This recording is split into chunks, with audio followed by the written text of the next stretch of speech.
자, 이번에 이제 항소보국 관련된 내용을 이제 구체적으로 보겠습니다. 자, 항소부국민들은 여러 가지 이제 차별을 받았는데요. 일단은 이제 국학을 입학하거나 과거의 응시를 금하는 등 일반 군현에 대한 주민에 비해서 차별대우를 받았다. 그래서 항부국민들은 농민들이 거주하는 데 반해서 소는 국가에 필요한 것에 따라서 이제 금, 은, 동, 철, 종이, 먹, 도자기 같은 그런 이제 특정 공납품을 만들어 바치는 공장들이 이제 집단 거주지였다.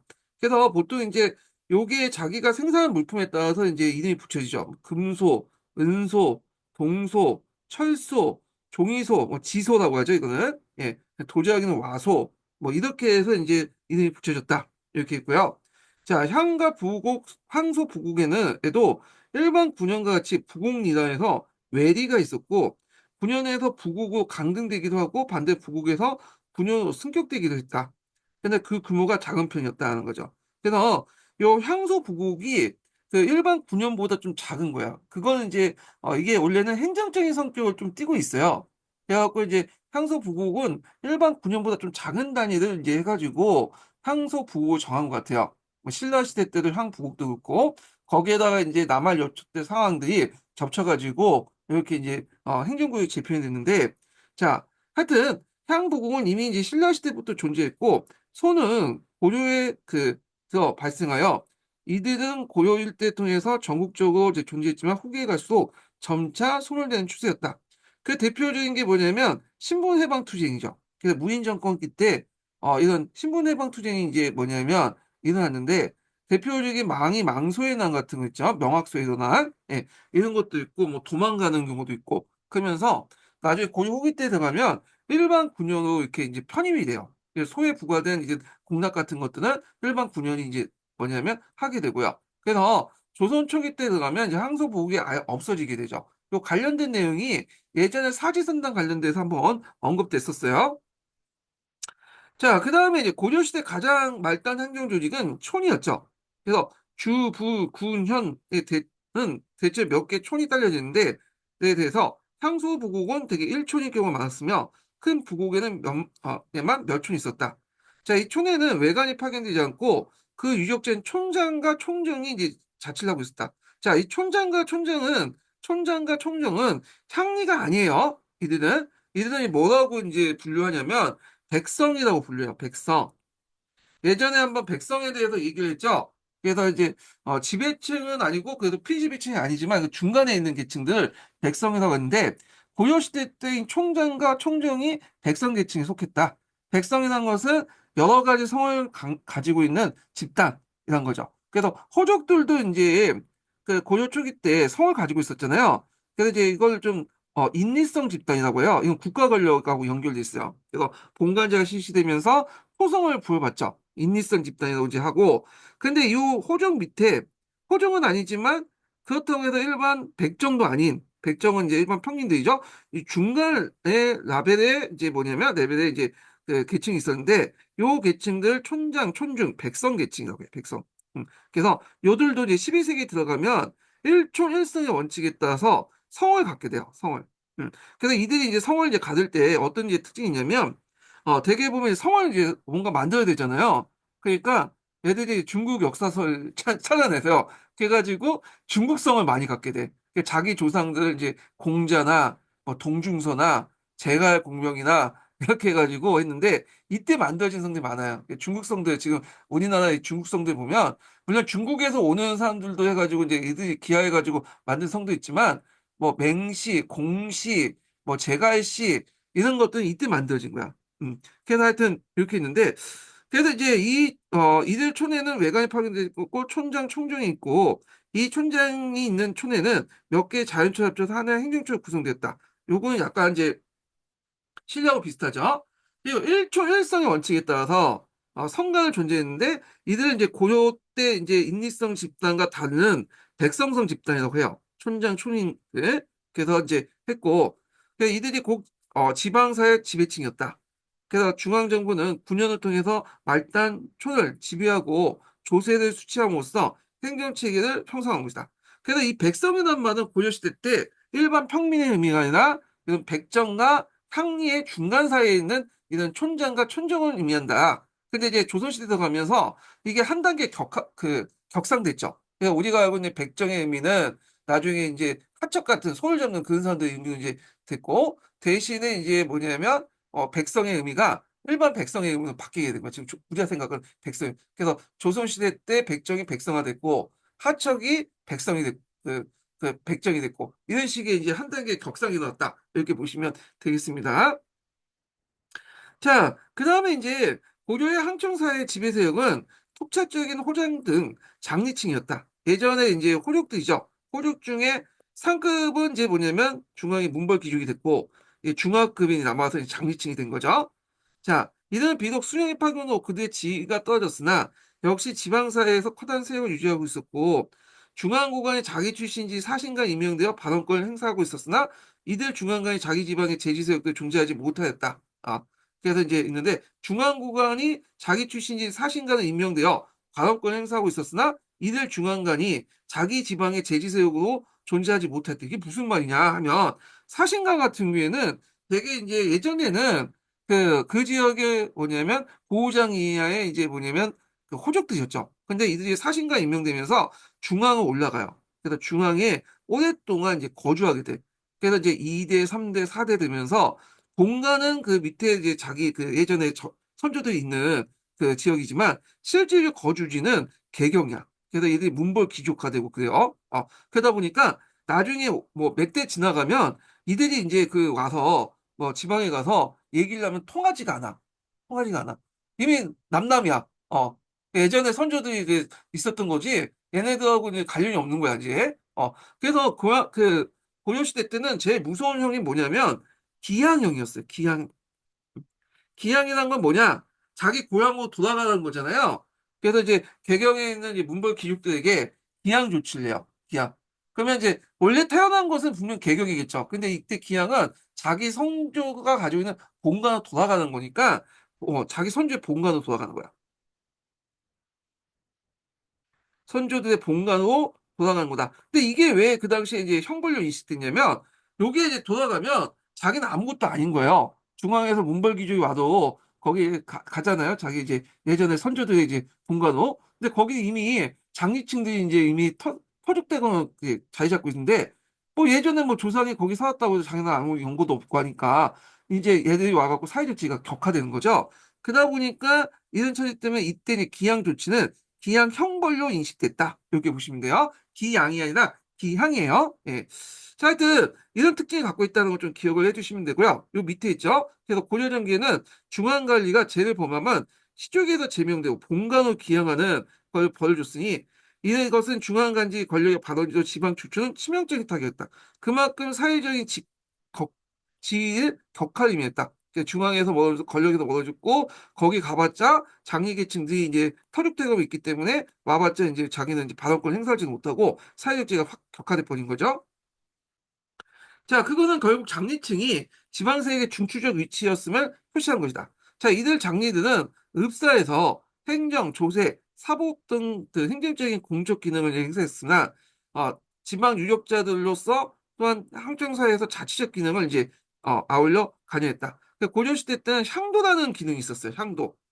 어, 그래서 향도는 불교 행사를 이제 주도하는 조직이었는데 이게 신라 시대 때 이제 뭐 만들었죠. 대표적인 게 김유신과 관련된 뭐 용화항도 같은 것도 있잖아요. 이게 고려 시대까지 계속 가요.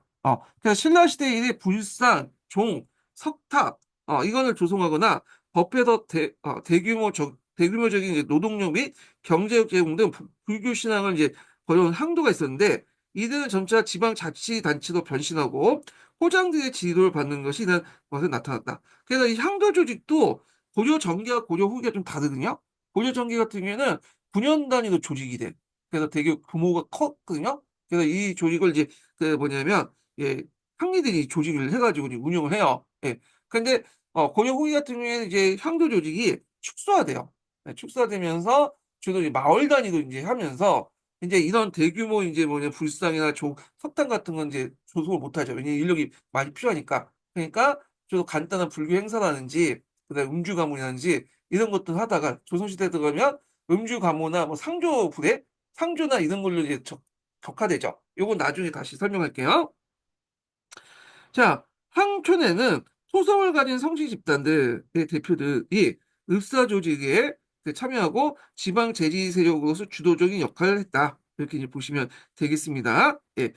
자, 그래서 이제 이렇게 한번 봤고, 그 다음에, 요거 관련돼가지고, 이제, 그, 어디 보냐면, 어, 시민항국사 관련된 내용을 볼게요. 시민항국사. 37페이지 잠깐 펴보겠습니다. 37페이지는 아니다. 이게 어떻게 뭐가 적은 거야? 제가 적어놓고 이제 먹네. 235페이지 볼게요. 235페이지.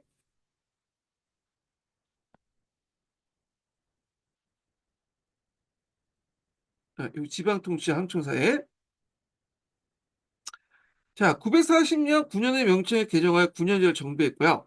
983년에 시의목의 이제 그 성종 때죠. 지방간을 파견하면서 본격적으로 지방통치의 조직이 정비되었다. 그래서 이제 뭐 쭉 내용인데 여기까지 우리가 이제 알 필요 없이 그냥 건너뛸게요. 그래서 중간기구인 5도 양계가 설치됐고요. 그래서 고려시대는 전국을 5도 양계 경계에 나왔으며 그 아래 경, 도부, 목, 주부, 군, 현 등 진대를 설치했고 도는 이제 상설 행정기관이 없는 강역 행정단위로서 안찰사가 파견되어 도내에 여러 도를 수출했다. 그래서 처음부터 이제 상설 행정기구가 있었던 건 아니에요. 이 도는. 그래서 이 도는 예전에 말한 감찰구역이에요. 감찰구역. 그리고 이 안찰사도 지방관이 아니라고 했죠. 얘네는 지방에 아니라 중앙에 파견된 경관이야. 예. 그래서 이제 있고, 그냥 동계와 북계로 구성된 양계는 북방과 동해안의 국경지대에 설치된 군사행정구역으로서 병마사가 뭐냐면 파견됐는데요. 실제 이 병마사도 일종의 뭐냐면 제추가 겸직을 냈어요. 어, 되게. 그래서 보통 이 겸직을 냈기 때문에 지병마사라고 해서 이때 지자가 붙으면 대행이라는 뜻이죠. 그래서 따로 이제 병마사 역할을 하는 그것을 이제 파견해. 이 지병마사야. 근데 보통 병마사 보면 이 지병마사라고 보시면 돼요. 자, 경기는 이제 수도인 개경과 그 주변에 둘러싼 지역을 구성했다. 그래서 이제 오늘날 이제 경기 지역은 오늘날 경기가 좀 다르죠. 경기 북부나 뭐 항해 남부 정도, 항해 남도 정도 이렇게 지역에서 구성이 됐고요. 자, 오도의 경우에는 상급 행정단위로서 기능이 미약했다. 그래서 경, 도부, 목, 대읍의 수령이 개수관을 맡아서 오도와 별도로 중간 행정구역 단위로 했죠. 그래서 개수관은 이제 만들어지고 나서 그 위에 오도가 만들어진 거죠. 자, 그래서 개경, 서경, 동경 3개월 칭했으나 고려 중기 때는 이제 여기 동경 빠지고 남경이 들어갔죠. 그래서 남경, 서경, 동경 3경을 보이기도 했다. 자, 중앙에서 모든 고을에 수령을 파견한 건 아니었다. 자, 일반적으로 수령이 파견된 고을을 주연, 그리고 여기 보면 수령이 파견되지 않은 그 고을을 속견이라고 이제 불렸다. 이렇게 있죠. 그래서 이제 여기 주연보다도 속견이 월등히 많았죠. 이게 이제 그 고려 행정기구의 미수성을 의미하죠. 예. 그래갖고 이제 있고, 자, 이 주연이 좀 한자가 잘못된 것 같은데, 여기 주자가 행정할 때 주자가 아니라 주재할 때 주자거든요. 예. 제가 이거 알기는 그래요. 예. 주연이 좀 잘못된 것 같아요, 이거는. 그래서 주연할 때 주자는 이제 보통 이게 그 지역마다 뭐 무슨 삭주 이런 그 행정주가 아니라 주재할 때 주 있죠. 예. 이게 약간 오타인 것 같습니다. 예. 자, 또 넘어갈게요. 자, 주연보다 속편이 월등히 많았으나 고려 중기 때부터 속편 지역에 파견한 수령이 점점 늘어나면서 지방에 대한 영향이 강화됐다. 요때 이제 뭐냐면 뭐 유민을 관리 감독해서 한다 해서 이제 파견됐죠. 예. 그래갖고 요것도 아까 전에 설명했고요. 자, 수령의 이제 관할 범위는 주연뿐만 아니라 속현과 향소 부국 등에 걸쳐 있었다. 주연과 속현을 막론하고는 각 고의 그 뭐냐면 행정실무는 향리가 이제 수행했고요. 수령은 주로 향리 활동을 관리 감독했다. 중앙에선 수령의 업무를 보조하기 위해서 수령 아래 판관과 사록 창군사 등 간직을 뒀다. 요 내용은 이제 이렇게 이제 그 한 통이 없는 내용이죠. 예. 자, 하여튼 이렇게 있고 고려에는 일반 고을과 별도로 향소 부국이라고 불리는 특수행정구역이라고 이제 불렸던 것도 있는데 향부국은 농민들이 주로 농업에 종사했지만 소외 주민은 수공업이나 강업 등에 종사하면서 특정 물품을 생산했다. 자, 이들은 대개 과도한 조세 부담에 시달렸고 사회적으로 차별받았다. 그래서 향리는 지방사회 토착 지배층으로 다양하게 불리다가 983년 이지구 이제 개편되면서 그 명칭도 통일됐다. 그래서 향리 지체 개편이 있어요. 향리 등급 관련된 내용이 있거든요. 그래서 요거까지 설명을 좀 그래서 요게 이제 푸셈이 있어요. 신푸셈 보면 향리 등급 관련된 내용도 있는데 넘어갈게요. 여기까지 시험 문제 안 나올 것 같아. 그래서 넘어가고 하여튼 항리 직제 개편을 해가지고 이제 뭐 효장, 보호장, 호정, 사병, 사창 이런 것들 이제 구성이 됐다는 거. 그래서 이제 있고 요렇게 이제 구성된 것들을 이제 뭐냐면 문상계제라고 하죠. 예, 등급을 정하면서 무상계제에 편입되죠. 무상계죠. 예, 그래서 이제 상직과 함께 무상계제가 같이 있다. 예, 그래서 이제 간만제를 이제 권한을 약화시켰다. 이렇게 이제 보시면 되겠죠. 자, 그래서 9년의 국무에 따라서 배치된 인원도 이제 달랐다. 향리는 지방 간의 통제와 지휘 속에서 해당 지역의 조세와 공물징수, 노역 징발 등 행정실무를 담당했고, 그들은 읍사라는 이제 그 불리는 간청에서 업무를 보고 국가로부터 향리전을 지급받았다. 예. 자, 그 한편 고려에서는 각 행정구역별로 호굴파괴 호족을 등록하고 공간제를 시행했죠. 아까 얘기한 특별한 사정이 없는 한 이주를 막아서 본관과 거주지를 일치시키는 또겠다. 따라서 본관에 따라 주민의 신분이나 조세 부담의 차이가 있었는데 특히 향소부국 등 특수행정구의 본관인 사람은 사회적 차별을 받았다. 네, 본관제 관련된 내용들 이렇게 이제 보시면 될 것 같고요. 예. 자, 그래서 이제 이렇게 해서 이제 한번 언급을 해봤고 그 다음에 군사 조직 관련된 내용을 보겠습니다. 여기 보면 한통 관련된 내용 볼게요. 자, 군사 조직 관련돼 가지고 시험 문제에 지금까지 뭐 그렇게 나온 건 없어요. 예. 그래서 이제 뭐 무인 정권 관련된 내용은 나오긴 했는데 그 내용은 별로 없어요. 군사 조직은. 그래서 이제 고려 군사 조직 같은 경우에는 보통 16세에서 60세 대상으로 이제 했죠. 그래서 양인 장정들에게 일종의 병역의 의무가 있다고 해서 양인 계병제로 볼 수 있긴 한데 실질적으로는 뭐 완벽한 양인 계병제도 아니에요. 그래서 직업군이라는 사람들이 존재하고 있고 그리고 때에 따라서 그냥 백정 가운데 특별한 역이 없는 사람들에게 일종의 선발하는 방식이죠. 랜덤 형식으로 선발하는 거야. 조선시대처럼 모든 사람이 의무로 이제 부과되는 게 아니라, 그래서 이제 그 선발된 사람들에게 뭐냐면 뭔가 보답을 해줘야겠죠. 다른 사람은 이제 군역의 의무를 안 지고 있는데, 백정인데 이제 이들은 군역의 의무를 지게 되잖아요. 그에 따라서는. 그래서 이들에게 이제 그에 대응 대가로 군인전을 지급했어요. 군인전. 그래서 조선시대에 없는 군인전이 이때 고려에는 있었다. 이렇게 보시면 될 것 같고요. 자, 그래서 이제 여기 보면 중앙군은 여러분도 알다시피 2군 6기가 이제 구성돼 있죠. 2군 6기. 2군 6기. 그리고 이제 지방군은 이제 뭐냐면 주영군하고 주진군 이렇게 구성이 됐다. 이렇게 이제 보시면 되겠죠. 자, 그래서 2군은 음양군, 용호군 이렇게 있고 6위는 금호위, 천호위, 뭐 관문위, 좌우위, 심호위, 흥위 이렇게 구성되어 있는데 배울 필요 없어요. 저도 이제 보고 얘기하는 거예요, 지금요. 예. 그래서 이제 주영군은 주로 5도, 주진군은 이제 뭐냐면 양계 지역에 구성이 된 군대다. 이렇게 보시면 될 것 같습니다. 자, 그러면 이제 내용을 좀 볼게요.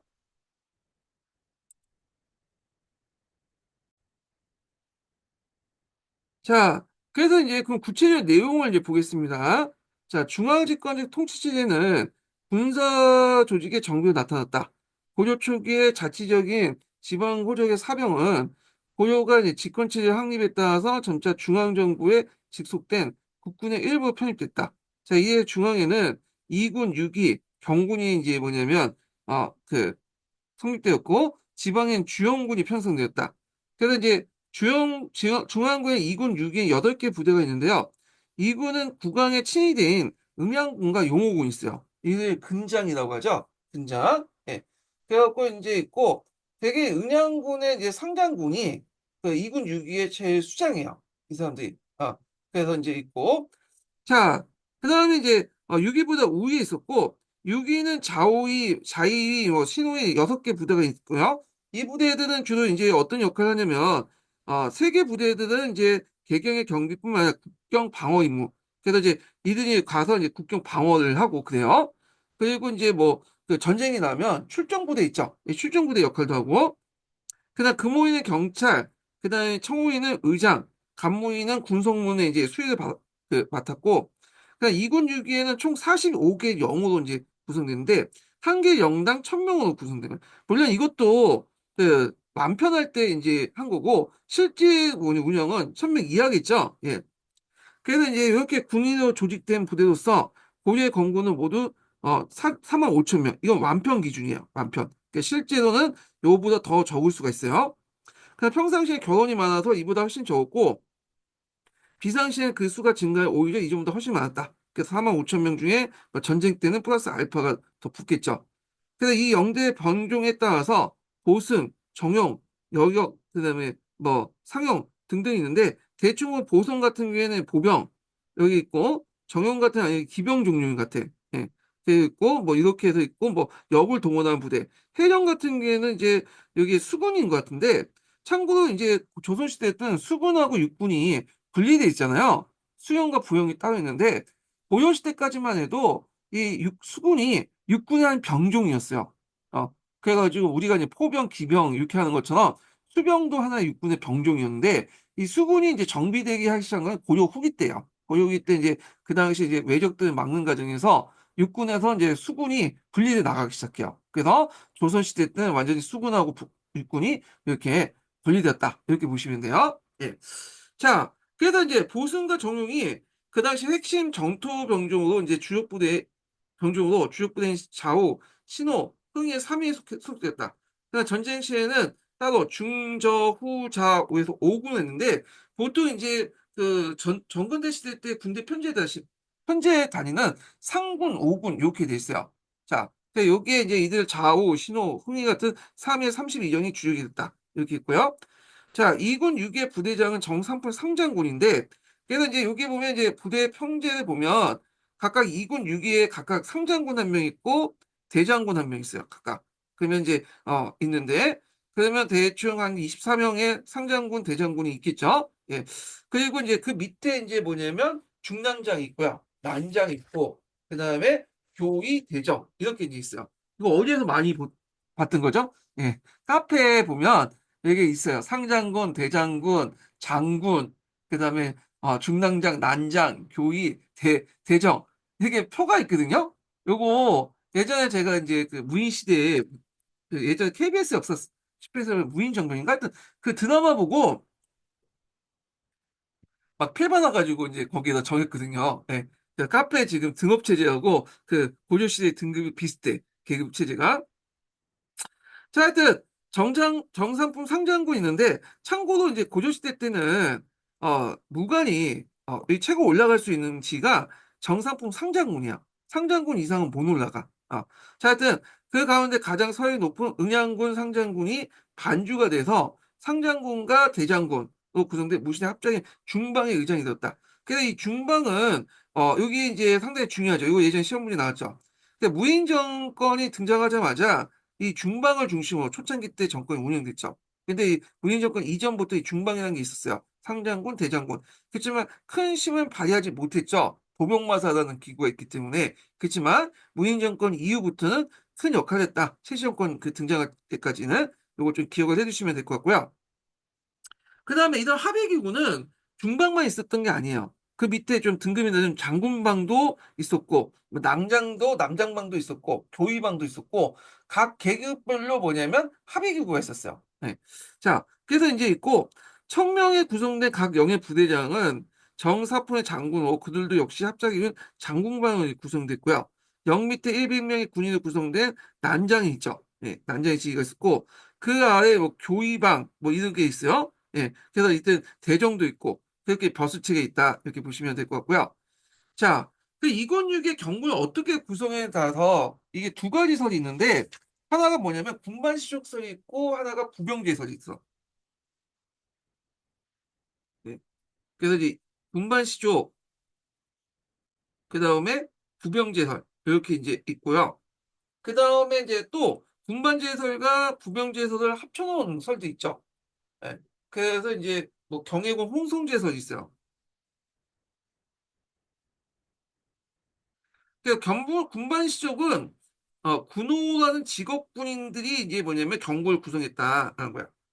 음. 그래서 이들은 이제 직업군인으로서 뭐냐면 군호에 등록돼 있고요. 이건 세습화된 거야.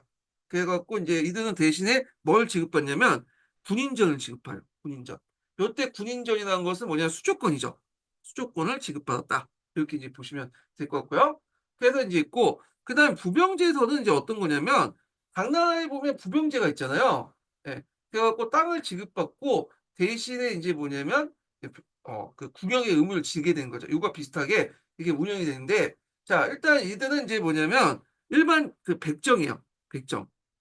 근데 군역에 징발돼. 그래서 그 군역에 징발 대가로 뭐냐면, 군인전을 지급받아요. 근데 이때 군인전은 수조권이 아니라 뭐냐면, 면세권이에요. 자기 토지에 대한 면세권을 받는다. 이렇게 이제 보시면 돼요. 그 다음에 이제 경애군 홍성제에서는 요게 짬뽕된 거죠. 그래갖고 이제 주로 뭐냐면 농민군하고 부병군인 농민군하고 직업군인이 이제 하급군이 이렇게 구성됐다. 이렇게 보시면 돼요. 그래서 그 뭐냐 이제 상급 지휘관들은 당연히 이런 무관으로서 전시과를 지급받는 건 동일하지만 그 밑에 중하급 농민 그 얘들은 어떻게 구성에 따라서 여기 보면 군반 시족설 직업군이다. 부병제 일반 농민이다. 그래서 경해군 홍성제에서는 농민군과 하급 뭐냐면 아까 이제 군반 시족들이 같이 직업군인들이 같이 어 같이 섞여 있다. 이렇게 이제 보고 있어요. 예. 그래서 이것도 뭐 두 가지 설이 있어. 경해군 홍성제설도. 그래서 상급 지휘관은 어차피 이제 얘네들은 장군으로 편입돼서 무관으로 이렇게 한 거고, 여기 하급 지휘관들은 이게 군반 시족들이고 농민군들이 부병제다라는 설도 있고요. 아니다. 상층 지휘관은 이제 뭐냐면 여기 뭐 전시과를 받는 거고 나머지 농민군과 직업군인들로 이렇게 반반해갖고 다 구성됐다. 평등하게 이런 설이 있는데 여기가 다 볼 필요 없을 것 같아. 다만 이제 최근에 이제 학계 통서는 경해군 홍성제에서 보시면 일반 농민군과 그 다음에 직업군인들 하급 그 군인들 있죠. 이 사람들이 구성돼 있다. 경해군 홍성제설이 일반적이다. 이렇게 보시면 되겠습니다. 예. 참고로 그 당시 고려 시대는 무관이 있었죠. 그래서 이 무관들은 장군들은 무관대 대충 장군부터 해가지고 언제 뭐 상장군이나 뭐 하여튼 상장군부터 해가지고 뭐 대정에 따라서 이제 이렇게 있는데 이들은 이제 뭐냐면 각오를 통해서 이제 선발된 게 아니라 대부분 세습됐어요. 세습되거나 가끔씩 이제 뭐냐면 그 어떤 무력이 뛰어난 사람들 있죠. 힘이 센 사람들에게 선발했죠. 선발. 세습이나 선발했다. 그래서 이제 이런 것도 좀 기억해 두고 이민 같은 사람들 있잖아요. 이민 같은 사람들은 이 사람은 원래 천민 출신이잖아요. 근데 힘이 장사기 때문에 눈에 띄어 선발된. 그래서 나중에 이제 이게 뭐냐 무관으로 이렇게 승급 들어간 사람이죠. 그래서 이런 식으로 하고 나머지 이제 그 중하 군인들은 이런 식으로 군반제설, 또 부병제설, 경해군 홍성제설로 이렇게 세 가지 의견이 있는데 요 얘네들은 되게 경해군 홍성제설이 지금 뭐냐면 주 의견이다. 이렇게 보시면 될 것 같습니다. 자, 그러면 이제 쭉 읽어보겠습니다. 자, 이권육의 경고는 특정한 군반 시족에서 충당한 전문적인 직업군인과 일반 농민들의 번상 복역한 농민군 이중적으로 구성됐다. 그래서 이제 경해군 홍성제에서 이제 바탕으로 한 거예요. 군반 시족들은 군역을 세속하는 대신에 그에 대한 반대국도 군인전을 지급받아요. 이때 군인전이라는 건 뭐냐면 수조권이죠. 예. 그러니까 이들은 군호에 등록돼 있고 군인전 수조권을 지급받는 애들이고 상대적으로 일반 백정 계층보다 좀 더 또 지위적으로 높아요. 정오라고 하죠. 이들을. 자, 정오 계층에 속하는 거고 농민군은 평상시 농업 생산에 종사하면서 조대도 상경하여 군역을 치는데 그 대가로 얘들도 군인정을 지급받아요. 근데 자기 경작지에 면세를 받는다. 참고로 조선시대 때는 군인정이라는 게 존재하지 않아요. 왜냐하면 조선시대 때는 양인 계명이야. 그래서 모든 사람이 다 뭐냐면 성인 남자들이 어떻게 돼요? 직업적 양인 성인 남자는 군역의 의무를 지게 됐어. 자기가 직접 가든 아니면 경제를 부담을 하든. 그렇기 때문에 그런 의무에 어떤 대가를 지급하지 않죠. 근데 고려시대 같은 경우에는 이게 뭐냐 앞에서 언급한 것처럼 모든 백정이 똑같이 군역 의무를 지는 게 아니라 일부 백정들만 랜덤으로 해서 이렇게 지기 때문에 이들가 이제 차별생이잖아요. 이들 이제 좀 손해보는 거니까 그에 대한 보상 차원에서, 대가 차원에서 뭐냐 군인전을 지급했고, 조선은 군인전을 지급하지 않은 대신에 보조적으로 이제 뭐냐면 보인을 지급해 주죠. 보인을. 이게 달라요. 예. 그래서 이제 이런 것도 좀 보시고요. 자, 군발시 쪽의 직업군인은 서울에 살면서 군인전의 수주권을 생기였는데 이에 대해서 지방에서 변상해서 일어난 농민들은 자기 토지 면세를 보상받는다. 이거는 군인전이지만 면세권을 이제 받고 이건 수주권을 받는다. 이렇게 보시면 돼요. 그리고 고려후기 때 보면 군전이라는 게 있다고 해요. 군전. 이 군전, 이게 가전법에도 나오죠. 예, 군전, 지방 한량간에게 지급한 군전인데 군전과 군인전은 또 달라요. 이 군전은 그 당시 홍건적인이 왜군이 이렇게 쳐들어올 때 지방 한량간에 군대를 동원해 갖고 이제 여러 가지 이들 물리치는데 그 대한 보상으로 이 군전을 지급한 거야. 예, 자기 토지에 어떤 변세권 설정해주고 등등 해가지고 했는데 이게 가전법에 이제 또 들어가 있죠. 그래서 요건 물론 이제 조선 초기 때 없어지긴 했지만 군인전하고 군전은 또 다른 거다. 이렇게 이제 좀 용어를 구분해서 보시면 되겠습니다. 자, 이 밖에도 성군으로 그 당시 보충군을 모방하는 것으로 이제 모방하는 제도가 있어서 군인심을 당해 성군이라는 것은 군대에 따로 뽑는다는 거죠. 그래서 이제 앞에서 얘기한 것처럼 뭐 이제 영민들도 이제 이렇게 백정들에게 뽑거나 그다음에 앞에서 이제 그 무관들도 세습지 위에도 가끔씩 이제 이렇게 이민처럼 뛰어난 애를 성군하는 식으로 뽑는다는 거야. 예. 그래서 이제 있고 자, 지방에는 주영군이 있었는데 그 조직은 경기 5도와 양계 사이에 차이가 있었다. 그래서 경기 5도의 주영구는 외관이 설치된 주현을 중심으로 군사도로 편성되어 일정한 수의 보승, 정령, 일품군 이렇게 있는데 이 일품군 외에도 뭐 이품군, 삼품군 이런 병도 있어요.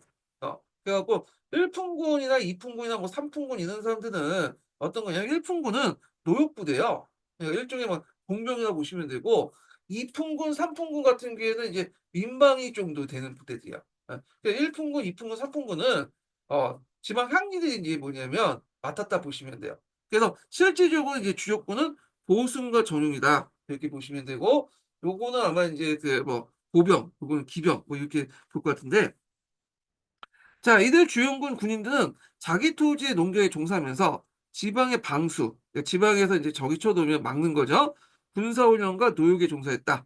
자, 주영군은 일정한 이제 군용에 주둔하지 않는 예비군적인 존재로 서울이나 양계에 분별 이력하게 됐다. 그래서 얘네들은 주로 이제 뭐냐면 그 평상시에는 농민으로 있다가 선발돼가지고 뭐냐면 때에 따라서 이제 군사적 업무를 보고 요게 서울이나 양계에 분번한다는 거 뭐냐면 자기 지방에 지킬 수 있지만 서울에 올라와서 고대도 이제 이렇게 와서 경군을 하거나 그다음 양계 같은 경우에는 양계도 보면 거기 토착 군대가 있어요. 그렇지만 서울에서 그 밑에 남도 군대들이 올라와가지고 이제 지키거든요. 그래서 그때 북경 지역 같은 경우는 토착 군대하고 뭐냐면 남도에서 그 하산도나 이런 데서 올라온 부대들이 같이 있으면서 같이 지켜요. 이게 고려시대도 있고 조선시대 맞죠? 조선시대도 북방에 있는 토착 부대도 있고 그다음에 남도에서 그 하산도에서 올라온 부대도 있어. 그래갖고 뭐 유방군, 부방군 이렇게 해갖고 이제 지키긴 하는데 이게 이제 고려시대, 조선시대와 비슷한 제도다 이렇게 보시면 될 것 같아요. 자, 양계는 국경지대인데 남부의 주영과 늘 상비적인 방수군이야. 얘네들은 이제 좀 일을 하다가 뭐 전쟁 나면 징벌당하고 근데 얘는 항상 있는 방수군이야. 주진군이죠. 자, 이들의 주진군은 이제 초군, 자군, 우군 이런 거 구성되는데 이게 초라는 거는 그러니까 이게 뭐냐면 이게 뭐냐 특공대라고 보시면 돼요. 예. 삼별초라고 있잖아요. 삼별초. 요때 이것도 초군에 일하는데 여러 장정 중에 뛰어난 기량을 가지고 있는 사람을 따로 뽑았다. 그래서 초군 특별부대라고 보시면 되죠. 우리식으로 따지면 이제 뭐 해병대, 공수부대 뭐 이런 식으로 이제 보시면 돼요. 자 이렇게 구성되어 있고 그 다음에 중랑장, 낭장 같은 장교를 지휘했다. 그 중에 최고 지휘관은 도령이라고 하여 그 지역의 토울 출신 임명됐다. 이들 주진군은 양계 톱창인을 중심으로 편성됐고 일부 앞에서 얘기한 것처럼 여기 주영군이 돌아가면서 올라오거든요. 그래서 이제 이런 방수하는 군인들로 구성됐는데 주진의 성내에 주둔하면서 항상 전투태세를 갖춘 상비적 전투부대였다. 이렇게 보시면 되겠습니다. 그래서 주진군은 요 두 가지로 구성됐다는 걸 좀 기억을 해두고요. 이렇게 토착인가 그다음에 남방에 있는 부대도 이렇게 같이 섞여 있는 이유가 뭐냐면 지원한다는 측면도 있지만 얘네들이 또 모아가지고 또 반란을 일으킬 수 있잖아. 견제하는 측면도 있어요. 이거 조선시대도 마찬가지야. 이것도. 자, 하여튼 양계 주진에 따로 이제 중앙에 파견된 방어사와 진사, 진장들이 있었으며 이들은 각기 주진의 주진군을 총괄할 뿐만 아니라 민사적 행정을 담당하고 있고 위에 병마사의 지휘를 받고 있었다. 그래서 양계 주진군은 상비적인 방수군 점에서 경기 5도 양비구 예비구적인 어떤 주영과 질적으로 차이가 있다. 이렇게 이제 설명하고 있어요. 자, 그 다음에 이제 요 관련돼 가지고 시민한국사 관련된 내용을 이제 또 보겠습니다. 시민한국사 238페이지 볼게요. 자, 여기 보면 군사조직과 군인의 신분을 보겠습니다. 자, 군사조직은 중앙군과 5도의 주영군, 양기재 주진구로 편성됐고, 그래서 중앙군은 수도의 개경에 설치된 부대도 경군이라 불렸다. 자, 그래서 이제 2군 6기도 편성됐고요. 2군에와 6기도 구성된 내용도 있죠.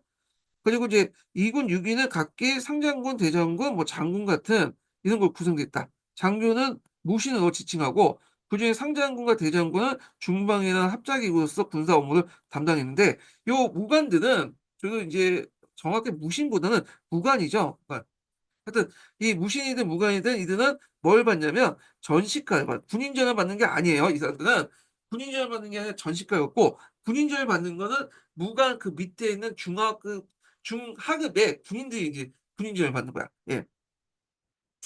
자, 그리고 이제 여기 보면 이제 경군 관련된 내용이 있죠. 그래서 이제 여기 설이 있어요. 그래서 이제 보면 부병제설, 군반제설 이렇게 있는데 한번 읽어보겠습니다. 자, 경군 소속의 일반 군인은 약 4만 5천 명이다. 자, 이들은 농민층으로 구성되었던 설과 군반 시족이라는 불리는 계층에서 충원됐던 설이 있는데 전자는 당의 부병제처럼 농민 중 일부가 토지를 지급받고 일정 기간 동안 수도로 올라와 군역을 졌다고 주장했다. 후자는 군역을 담당한 전문 군인층이 별도로 존재했으며 이들이 군역에 세습해 특정한 신분층, 군반 시족들이 형성됐는데 전자는 부병제설, 후자는 군반제설 이렇게 있고요. 그래서 이와 관련해 최근에 양자를 절충해 경군 중 일부가 군반시 쪽으로 구성됐지만 나머지 부병제의 원리에 따라 변상 농민군 형성된 이원적 구성론인데 이원적 구성론 관련된 내용은 앞에서 얘기한 것처럼 병해군 홍성제설이다 이렇게 보시면 돼요.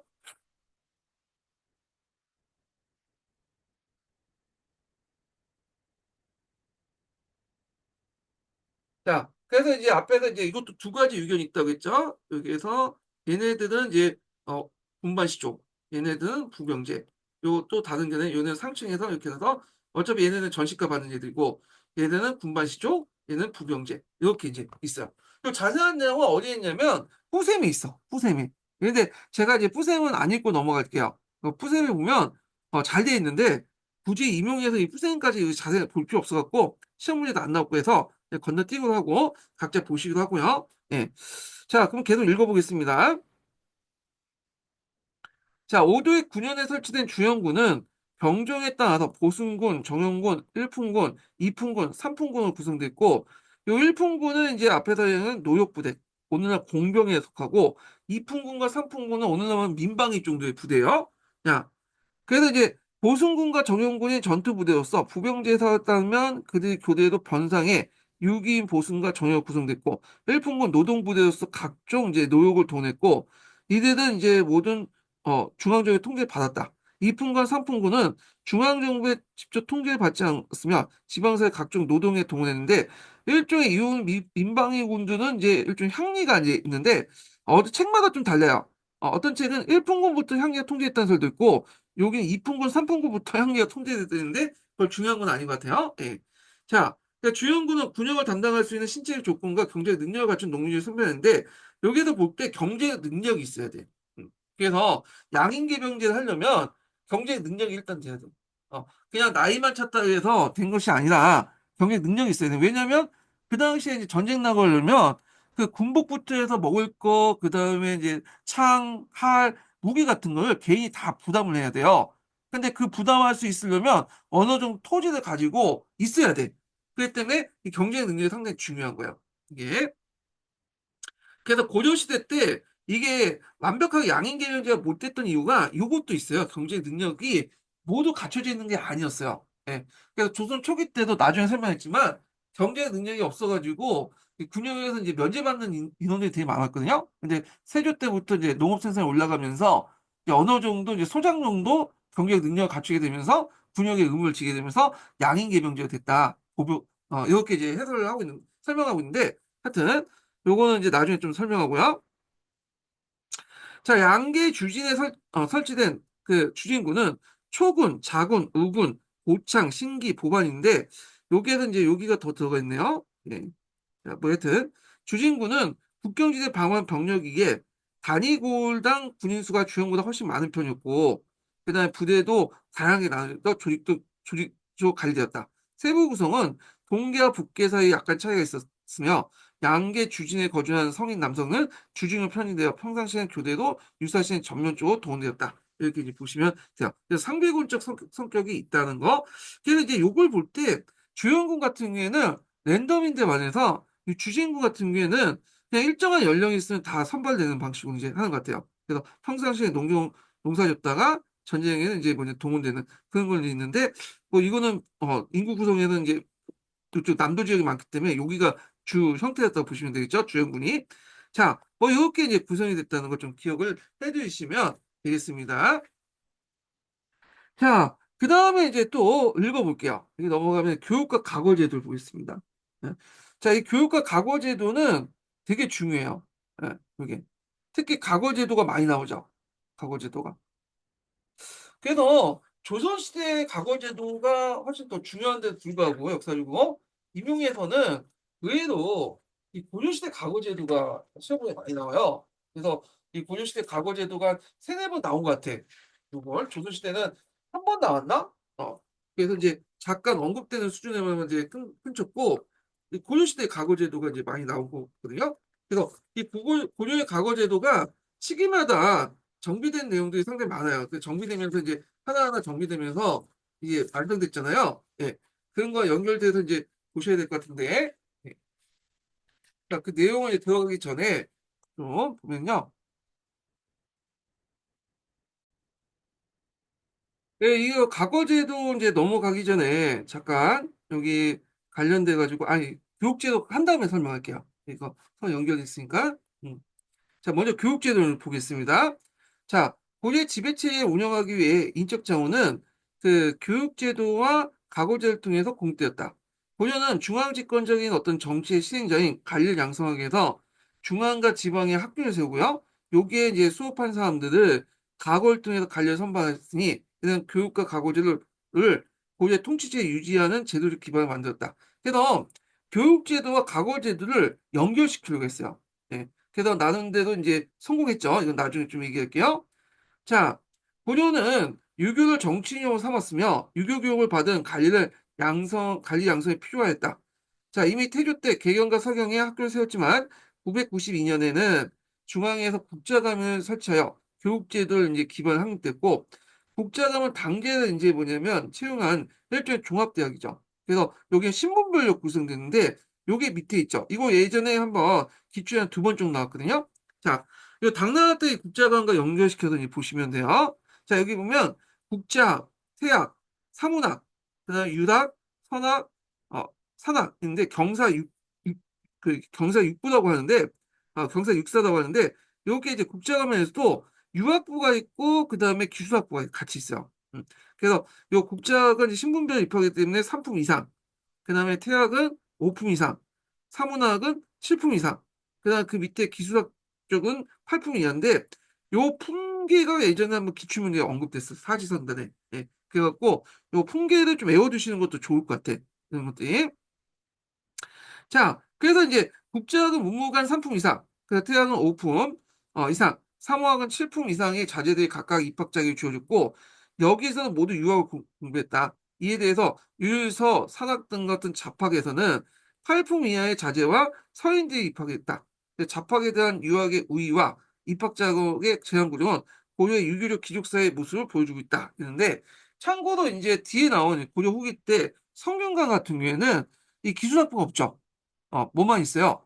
성리학만, 유학만 있는 거야. 이게 좀 달라요. 예.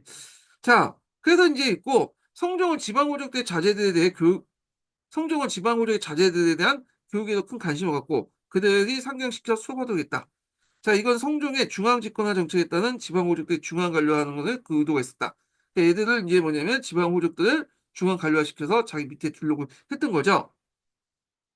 그래서 이제 987년 경학박사, 의학박사 각각 한 명씩 12명을 이제 한 명씩 12목에 파견돼요. 지방자재를 교육했고 그다음에 이제 요게 1003년 이게 목종인데 이게 잘못됐다고 표시됐네. 목종은 상경 10도의 박사. 그다음에 그 당시 사장으로 하여금 그 당시 생도의 수급을 이제 장려했으며 그러니까 이제 여기에서 이제 사장이라는 것은 일종의 오늘 교사 같은 역할을 한 것 같아요. 그 상경 그 밑에서 배운 거. 그래서 학습을 장려했다. 이렇게 보시면 되고, 그 다음에 이제 인종 때는 항학을 세워서 널리 교독했고, 항학 같은 경우에는 이제 항교하고 관련된 거 이제 보시면 되죠. 그래서 고려나 조선시대 때는 향교라는 게 있었어요. 예. 그래서 이로써 고려의 항교가 지방교육의 중심으로 확대되었다. 자, 이런 고려의 지방교육에 대한 열성은 지방 호력자재들 각오를 통해서 중앙관료로 이제 편입이 한 것이었다. 자, 이들 교육기관에서 유교적 교학을 쌓는 사람들은 각오를 통해서 이제 관리를 선발하는데 이때 이제 과거와 관련된 내용이 예전에 한번 기초에 쭉 나왔죠. 그래서 요걸 좀 정리할 필요가 있는데 여기는 좀 약간 설명이 좀 미흡해가지고 요걸 한번 더 해서 설명을 하겠습니다. 예.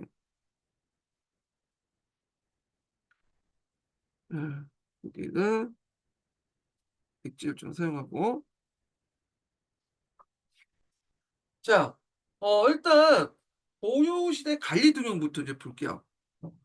그래서 앞에서 이제 좀 얘기할 텐데 먼저 큰 그림을 그려놓고 먼저 이제 설명을 할 필요가 있어갖고 얘기를 좀 해볼게요. 자, 고려시대 관리도령에서 제일 중요한 거는 가구 외에도 음서가 있죠. 음서. 그래서 여러분들 지금 5품 이상의 자제들에게 주는 거다. 네, 큰 비중을 이제 차지하고 있다는 거죠. 그 다음에 각어라는 게 있어요. 각어. 자, 각어도 이제 그 크게 이제 문과도 있고요. 그 다음에 승과도 있고, 그 다음에 작가도 있죠. 이렇게. 그래서 이제 여기 보면 이제 문과가 없는 게 좀 특징이죠. 문과가. 문과가 없어. 문과가 잠깐 있다가 없어지고 공양 3년에 만들어졌다는데 공양 3년은 이미 조선이죠. 고려시대 때는 문과가 없기 때문에 무관대는 앞에서 말하는 세습지거나 성군을 했다. 뽑았다. 새로. 이런 식으로 했고요. 자, 문과는 이제 크게 재술과고 명경과도 이렇게 나눠져요. 과목별로 과목으로 나눈 거요. 절차는 따로 이제 나중에 설명하고요. 자, 재수학과 같은 경우에는 이제 뭐냐? 이거는 시, 부, 송, 책으로 보죠.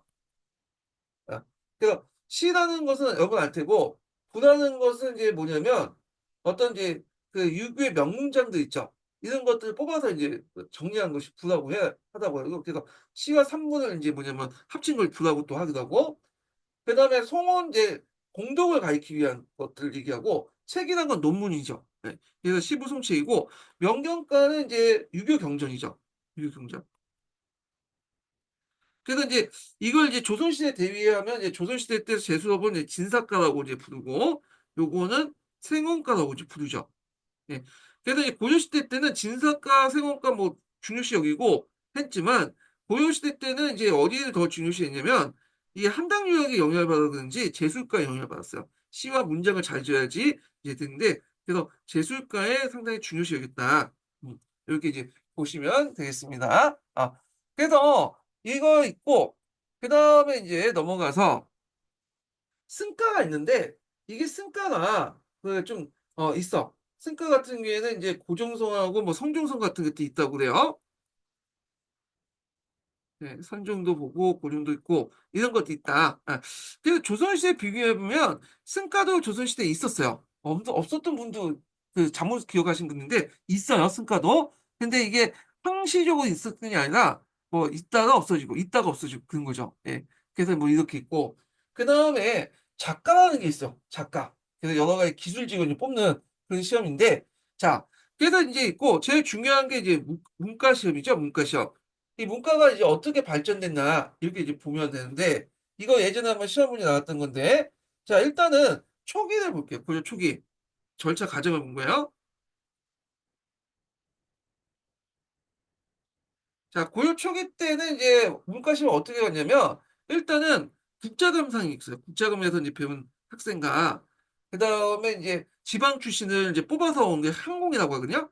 지방 출신 중에 좀 괜찮은 것들을 이제 뽑는데, 뭐, 개수관이 그 역할을 했다고 이제 예전에 얘기했죠. 그래가지고 뽑아서 그 당시 과거 시험을 봤어. 네. 본 시험을 이제 본 거야. 동단감시를 그냥 본 거죠. 근데 무슨 문제가 생겼냐면, 이 항공들이, 이 왔더니 보니까 질이 떨어져. 그래서 이들을 좀 뭘 거둘 수 있는, 중간에 거둘 수 있는 시험이 필요하겠다. 해가지고, 이때 이제 예비 시험을 몇 중기 때, 뭐 덕종 때, 본 걸로 이제 있는데, 예비 시험을 이제 보는 거, 예비 시험을 거쳐서 합격한 사람이 뭐냐면, 본 시험을 보자. 예부시에서 이제 보는 동단감시라고 하는 예부시 또는 동단감시라고 하죠. 예, 동단가시를 보자. 그래서 이 예비 시험이 뭐냐 하면서 이제 여러 가지가 있어요. 그래서 여기 보면 이제 지방에 보면 향시가 있고, 그 다음에 개경시가 있고요. 그 다음에 또 여기는 또 당나라 영향을 받은 빈공시도 있어. 이제 주변에 이제 여진족이니 탐난이 그런 사람들 이제 불려서 보는 게 있고, 그 다음에 감시가 있는데, 이 감시가 이제 국자감시라고 하는 거 있죠. 국자감시. 뭐 이렇게 있어요. 예. 그래서 이제 예비 시험을 봐서 있는데 우리가 이제 잘 알려진 예비 시험은 국자감시죠. 국자감시 보고 그 다음에 예부시를 이제 보는 식으로 했는데 이제 문제는 이렇게 이제 시험을 보다 보니까 어떤 문제점이 생겼냐면 이게 이제 사학들이 극성하게 되는 거야. 예. 사학들이. 그래서 나중에 하지만 12도 같은 이제 사학들이 이제 왔다 갔다 하니까 이제 국가 입장에서 상당히 곤란하죠. 왜냐하면 이 간학을 육성해서 간학에서 이제 국가의 충성을 맹세하는 그런 인재들을 양성해서 뭔가 삼으려고 이제 해서 이거와 이제 연결해서 가고시험을 보려고 하는데 사학들이 등장하면서 뭐 찍기를 이제 잘하는 애들이 이제 하다 보니까 사람들이 간학을 무시해버려요. 국제가 안 가고 여기를 가버린 거야. 어. 아, 이거 안 되겠다. 이걸 바로 잡아야겠다. 그래가지고 이제 생각한 게 뭐냐 하면 요 국자감시를 그래서 뭐냐면 꼭 거치고 국장을 합격한 사람이 3년 동안 뭐다? 그 국장을 수학을 해야지 뭐냐 예부심을 볼 수 있는 자격을 주게 된 거죠. 예. 자, 그러면서 이제 어떻게 됐냐면 예비 시험 안에 요거 외에도 국자감시가 이제 또 하나의 중간 단계 이제 시험이 된 거야. 그래서 있는데 그래서 이제 학자에 따라서 이제 이걸 3층제다 2층제다 보는 학자도 있어요. 그래서 이제 보통 예비 시험 안에 국자감시를 넣어가지고 그냥 2층제 보는 사람도 있고 3층제 보는 사람은 예비 시험 안에 이 국제관시 독립해서 하나의 또 단계를 봐서 뭐냐면 어 여기 보고 국제관시 보고 그다음 예부시 3층제가 보는 사람이 있어. 근데 책마다 이게 다르긴 하는데 보통 통솔에는 그냥 예비 시험 안에 국제감시를 집어넣어버려요. 항시, 개경시 이렇게 하고 그리고 이제 있고 이제 실제 운영에서는 이게 이제 예종 때인가요? 예종 때는 이제 국제관시을 통과해야지만 3년 수학하고 그다음에 그 뭐냐면 예부심을 볼 수 있도록 하기 때문에 국제관시를 또 하나 이렇게 당겨 집어넣는 사람도 있어요. 예. 그래서 이제 예전에는 그냥 여기만 통과하면 이제 이렇게 볼 수 있고 그다음에 국제감에 뭐 합격해도 그냥 곧바로 이제 예부시에 이제 갈 수 있지만 3년 수학을 해야 된다. 그래서 진사 칭호를 받고 3년 수학을 해야지만 이렇게 통과하도록 한 거야. 그래서 이제 뭐냐면 가나긴 국자감을 이제 좀 더 높이고 필수 코스하고 사학을 이제 건일 떨어뜨린 거죠. 이제는 그러다 보니까 어떤 문제점이 있냐면 시간이 지나면서 사학이 이제 서쪽 쇠퇴가 돼. 그래서 고려 말기 때 들어가면 그 잘 나갔던 사학 12도가 점점 없어지게 돼요. 네. 요게 예전에 한번 그 과정이 시험에 나왔다는 걸 좀 기억을 해두시면 될 것 같고요. 자, 그래서 고려 후기 때로 넘어가면 또 이제 하나의 또 변화가 일어나죠. 자, 고려 후기 때 들어가면 일단 또 이제 뭐가 생기냐면 향시가 있고요. 일단 지방에서 이제 보는 향시가 있고 중간에 뭐가 생기냐면 전시가 아니 중간에 이제 아니 그 있고 또 하나가 이제 뭐냐면 해시가 생기고 그 다음에 그 이게 전시가 있어. 예. 그래서 이게 공민왕 때거든요.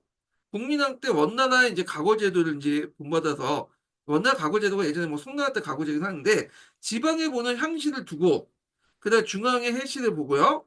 그다음에 왕 앞에서 전시를 봐요. 왕 앞에서. 음. 자, 그래서 이제 전시는 여러분들 알다시피 이제 뭐 15송책 중에 주 책문 같은 걸 보잖아요. 그래서 여기는 당락만 이제 결정을 하는 게 아니라 여기는 이제 뭐 순서를 정해주죠. 예, 당락을 결정하는 게 아니라 그래서 1등부터 해서 뭐 33등까지 해가지고 이제 왕이 순서를 정해주잖아요. 자, 이런 걸 이제 제도를 도입을 해. 이 삼층제는. 이 삼층제를 도입하고 그리고 이게 이제 어디까지 가냐면 이제 조선으로 넘어가서 이제 굳어지게 되죠. 예. 그래서 정리해서 좀 얘기해 보면 자, 요게 이제 요거는 이제 종류는 넘어가고 절차 과정 볼게요. 초창기 때는 국자감생과 항공을 가지고 국보와 동단감시 본시험을 보냈는데 이 항공들이 이제 뭐냐 실력이 없는 애들이 많아갖고 이걸 좀 거둔 작업이 필요하다 보니까 예비 시험을 둬갖고 예비 시험은 향시, 개경시, 빈공시, 국자감시 이렇게 뒀다는 거죠. 근데 이제 사학이 점점 번성하면서 간학을 무시당하니까 안 되겠다. 국자감을 양성하기 키우기 위해서 이 국자감시를 합격하고 나서 3년 동안 수학을 한 사람이 예부시에 볼 수 있는 자격이 주어져. 이게 예종 때거든요. 자, 그러니까 이제 이 국제감시가 예비 시험의 또 하나의 중간 단계 시험이 돼버린 거예요. 그래서 이제 뭐냐면 예부시에 올라가는데 학자에 따라서 요걸 이렇게 묶는 학자도 있고 이렇게 묶고 이렇게 묶는 학자도 있고 2층제, 3층제지만 통로는 2층제다 이렇게 보시면 되고 그리고 고려 후기 때는 이제 국민학 관련된 기억에서 향시, 흐시, 전시 3층제를 완비했다. 요 관련된 내용이 예전에 또 기초에 나왔어요. 예, 이렇게 정리를 좀 해봤습니다. 예, 그래서 이렇게 정리를 이제 하고 나서 좀 볼게요. 아, 세 번째 인증번호 알려드릴게요. 세 번째 인증번호는 19번입니다. 예, 세 번째 인증번호 19번이에요. 다시 이제 또 앞에 가서 또 얘기를 해보겠습니다. 예.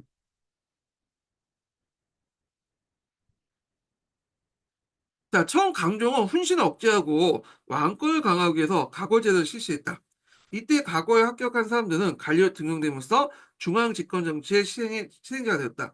고려 과거제도가 제수업, 명경업, 잡업 세 곳으로 나눴고 제수업은 이제 과거제도는 이거에 승가도 있어요. 승가 빠지는 것 같은데 자, 재수는 시, 부, 송, 책 이렇게 있는데 시, 부는 앞에 설명했죠? 예. 그러니까 시와 산문은 이제 결합된 건데 이게 명문장들은 이제 공부한 거고 송은 어떤 것도 업적을 기르는 거고 책은 논술문이라고 했어요.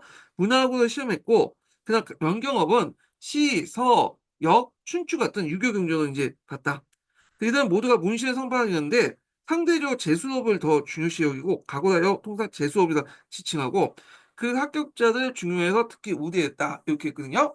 그래서 요 재수업을 보는 사람과 명경업을 보는 사람에 대한 어떤 조건이 있어. 예.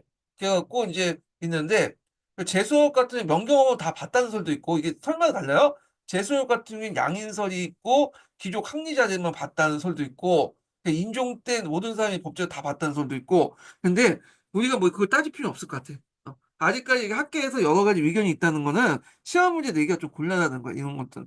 그래서 뭐 재수업이 볼 수 있는 사람들이 어떤 조건이 있다 이런 식의 문제는 안 나올 것 같아요. 그러니까 이런 게 있구나 하고 넘어가시면 돼요 그냥. 예. 자, 그 다음에 작업은 이제 의학, 천문, 응학, 지리, 유학, 서학, 이런 기술관 시험 그리 중시되지 않았다. 자, 이 밖에 무밤을 선발하는 무과는 예종 때 잠깐 있다가 무신대 반대로 이제 부딪혀서 폐지됐죠. 예종 때 뭐 거단족이니 여진족이 쳐도니까 전문적인 문인들이 필요하죠. 무관들. 그래서 뽑으려고 했지만 문신대 반대도 이제 실패했고 고려 멸망 직전 공양왕 때 공양왕 뭐 3년인가?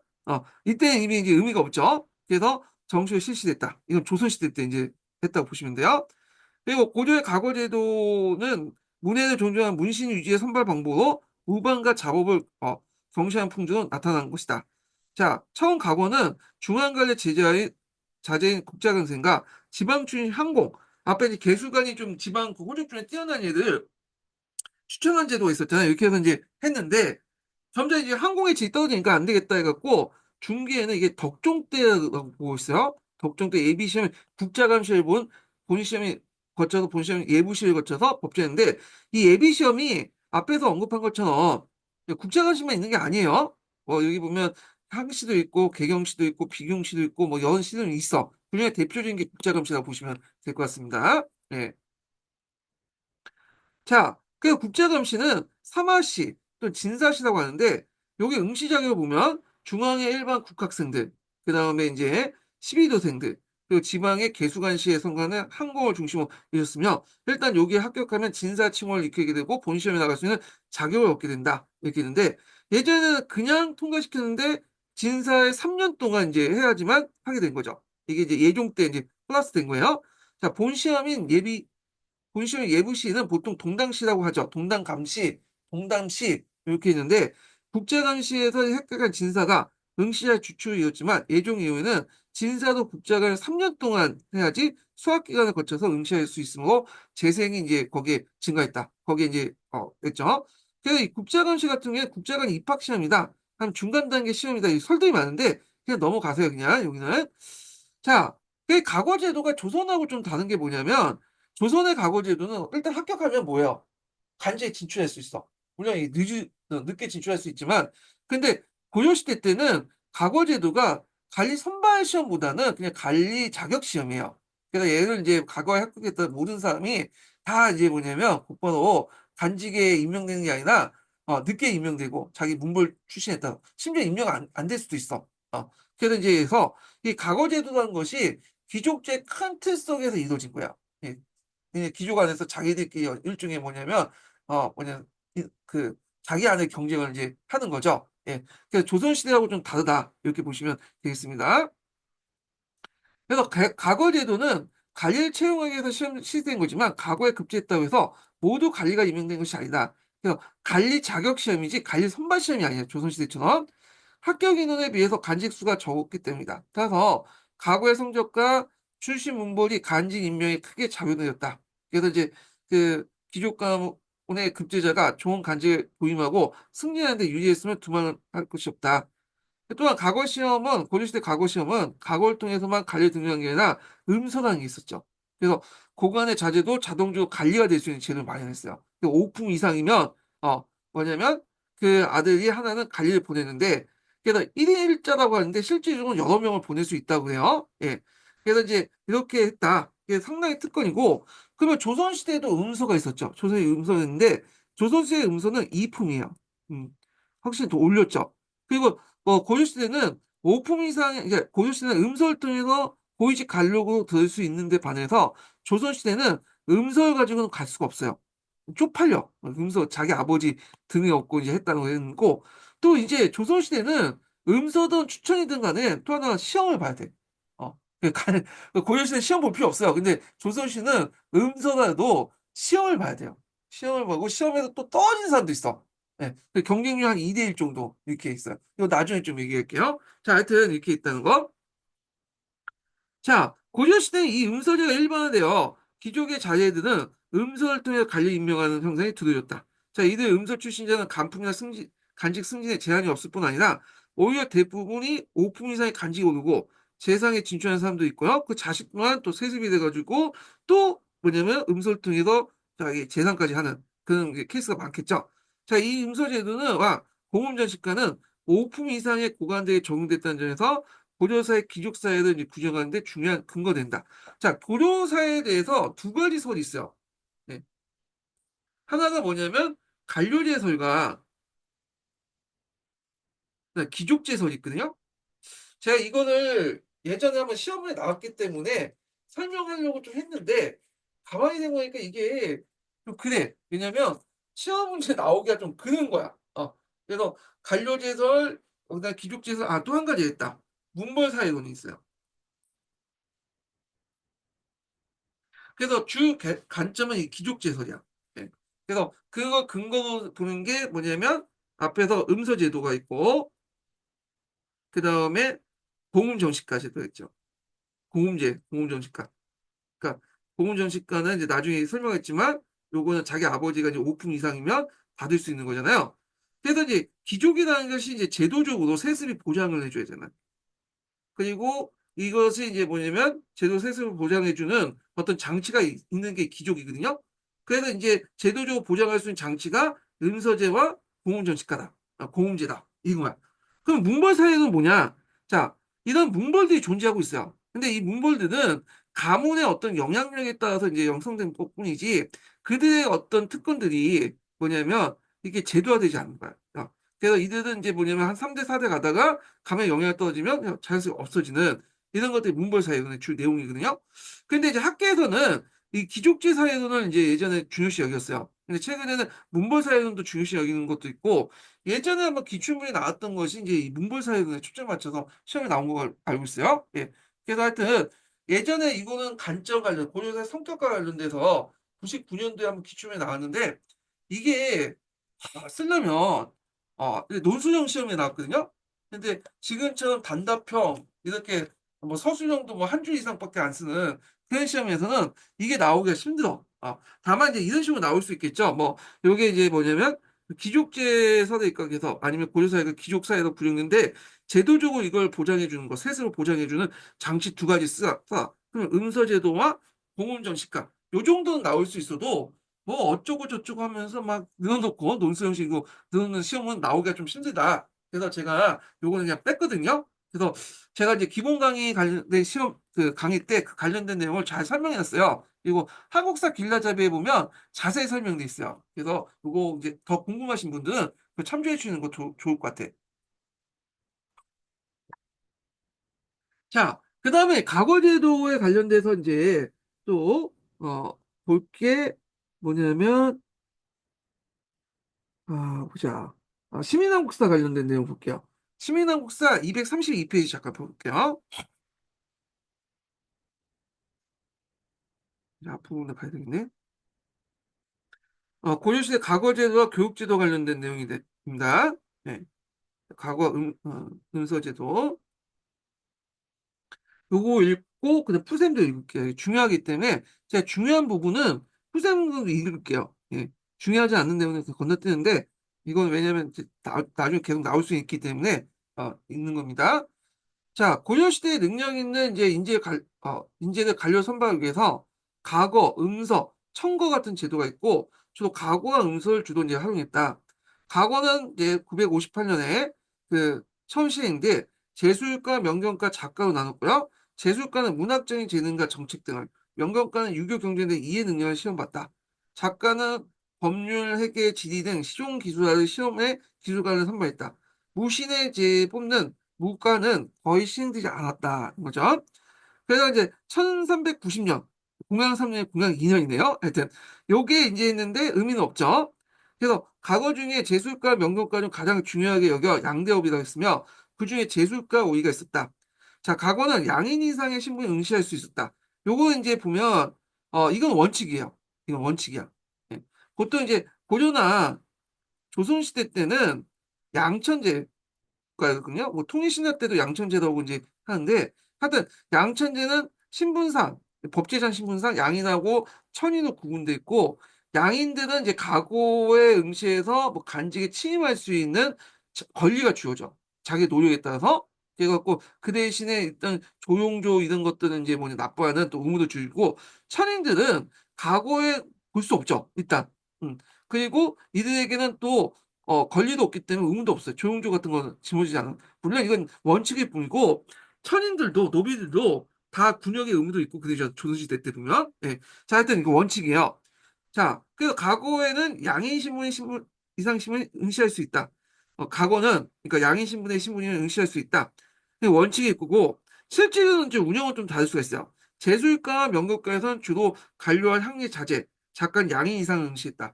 그래서 요게 이제 그 뭐냐면 재수가 같은 경우에는 이제 앞에서 언급한 것처럼 그거에는 이제 뭐냐면 향리 자재들만 응시할 수 있었다.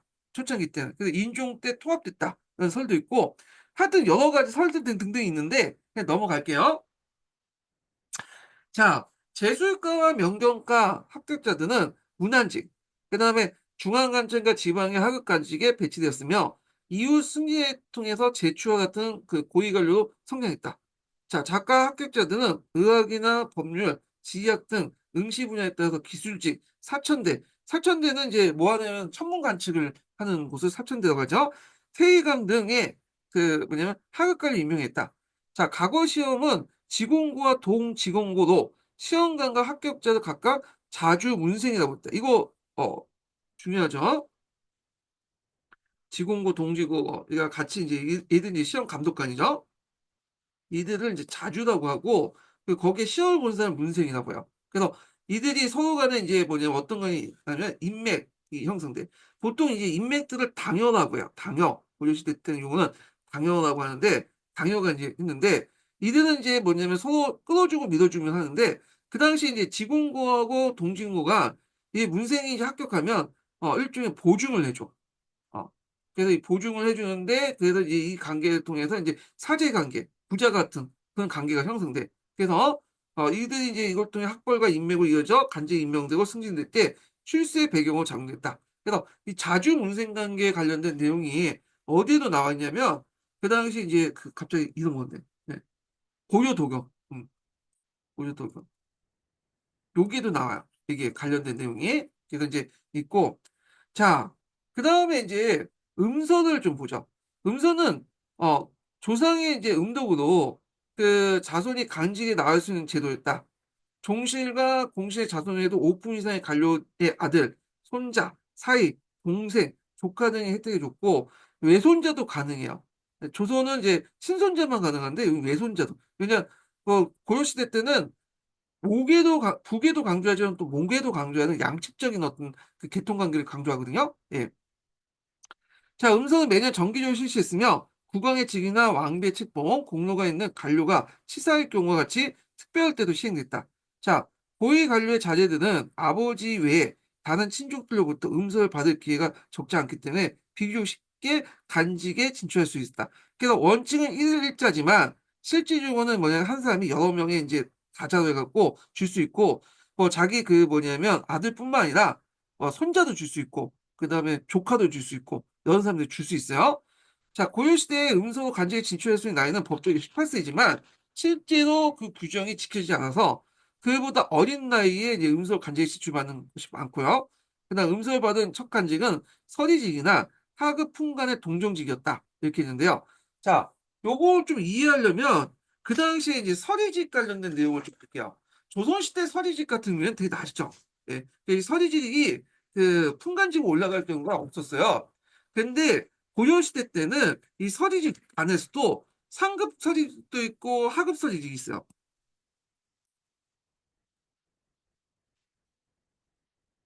그래서 상급 서리직은 뭐냐면 품간직으로 올라갈 수 있어. 그래서 이제 먼저 이제 음서를 받을 때 자리가 없을 경우에는 잠시 상급 서리직을 받고 있다가 나중에 뭐냐면 자리 생기면 품간직 올라가게 돼. 하급 서리직은 아예 올라가지 못하고요. 근데 조선시대 들어오면서 이것들이 이 자리를 아예 없애버렸죠. 그래서 서리는 평생 동안 서리가 되는 거야. 품간직으로 들어갈 수 없어. 간으로 들어갈 수 없는 거야. 간으로. 네.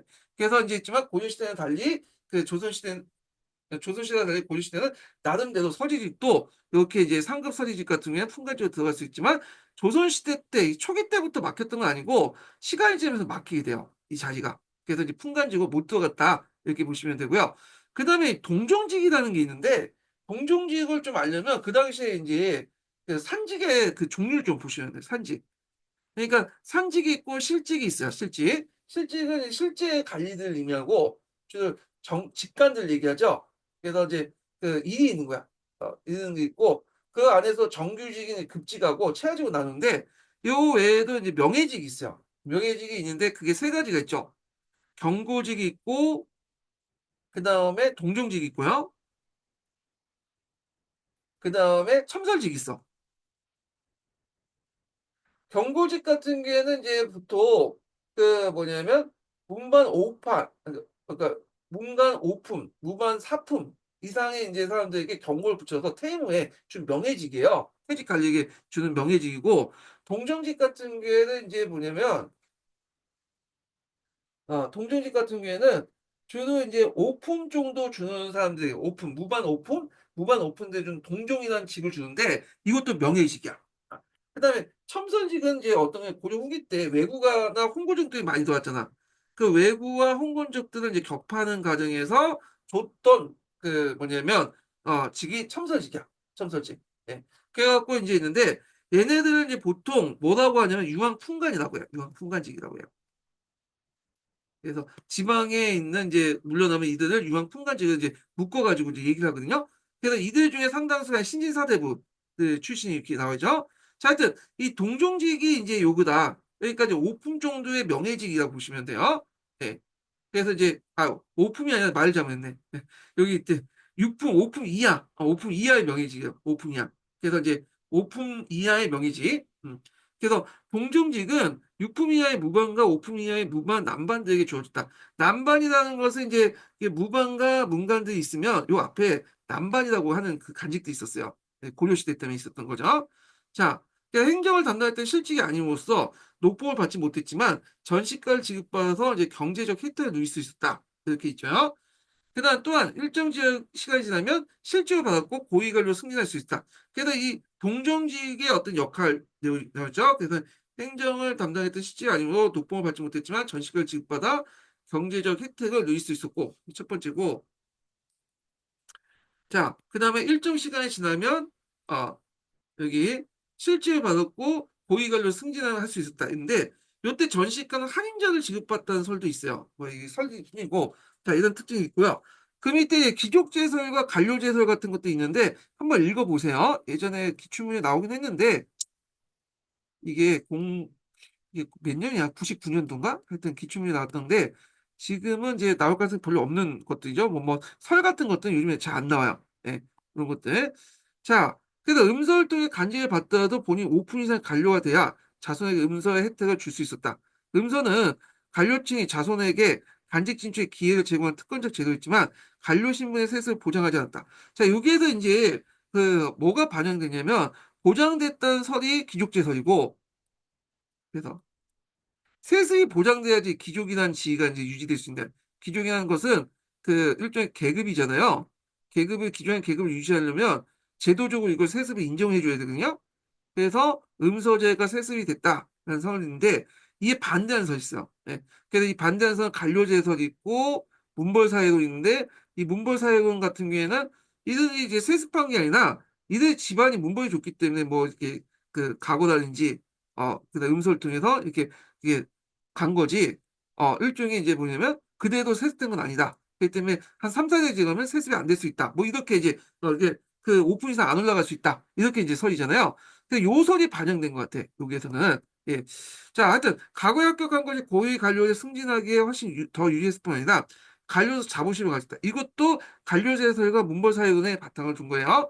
자, 어렵게 과거에 치르지 않아도 간지에 나갈 수 있었기 때문에 지배층은 음서를 통해 입사하는 경우가 많았지만 이후 다시 과거를 보는 사람도 적지 않았던 이유가 여기에 있다. 근데 앞에서 이제 한 통에서 읽어본 것처럼 그냥 무난하게 음서를 통해서 또 높은 간지에 올라갈 수 있었다는 소리 있잖아요. 두 가지 관점이 있다. 이렇게 보시면 되는데 아마 여기에서는 관료제설과 문벌사회론을 바탕으로 얘기한 것 같다. 이렇게 보시면 되겠습니다. 예. 자, 그 다음에 이제 밑에 중앙 및 지방학교 관련된 내용이 있는데 요거는 이제 좀 쉬었다가 진행을 해볼까 합니다. 예.